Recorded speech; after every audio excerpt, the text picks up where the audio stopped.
વડોદરા બાર એસોસિએશનની આવતીકાલે યોજાનાર ચૂંટણીની ન્યાય મંદિર કોર્ટ સંકુલ ખાતે તડામાર તૈયારીઓ શરૂ થઈ ગઈ હતી।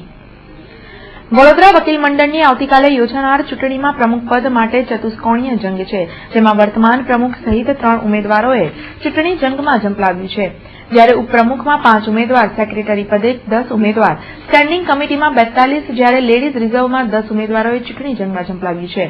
ત્યારે મુખ્ય ચૂંટણી કમિશનર પ્રદીપ ફડકે, ચૂંટણી અધિકારી દેવલ ભટ્ટ, અતુલ મિસ્ત્રી સહિતના અધિકારીઓએ આવતીકાલે યોજાનારી ચૂંટણી સંદર્ભે જરૂરી ચર્ચા કરી હતી।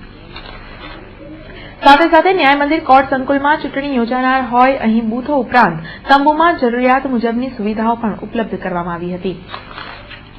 આ વખતે ચૂંટણીમાં પ્રેસિડેન્ટના કુલ 4 ઉમેદવારો છે, વાઇસ પ્રેસિડેન્ટ માટે 5 ઉમેદવારો રાખવામાં આવ્યા છે, સેક્રેટરી માટે 10 ઉમેદવારો ઊભા છે અને મેનેજિંગ કમિટીમાં 42 ઉમેદવારો ઊભા છે અને લેડીઝ રિઝર્વ કેન્ડિડેટ છે અમારે, એમાં 10 કેન્ડિડેટ ઊભા છે। આ વખતે ચૂંટણી બહુ મોટા પ્રમાણમાં થશે, કારણ કે ટોટલ અમારા 3800 જેટલા વોટર્સ છે। 3800 વોટર્સ માટે અમે અમારી ડિસ્ટ્રિક્ટ કોર્ટની જગ્યાનો પૂરેપૂરો ઉપયોગ કરેલો છે અને એમાં અમે 36 બૂથ આ વખતે રાખ્યા છે। દાદરાની નીચેથી ઉમેદવારોને તથા મતદારોને આવવા માટેની તમામ સગવડો અમે કરેલી છે। અમારા 45 ઓફિસરો એ દિવસે કામમાં લાગશે અને વડોદરા વકીલ મંડળની જે ચૂંટણી છે એ શાંતિમય રીતે પૂર્ણ થાય એવો અમારા તરફથી અમે પૂરેપૂરો પ્રયત્ન કરેલો છે।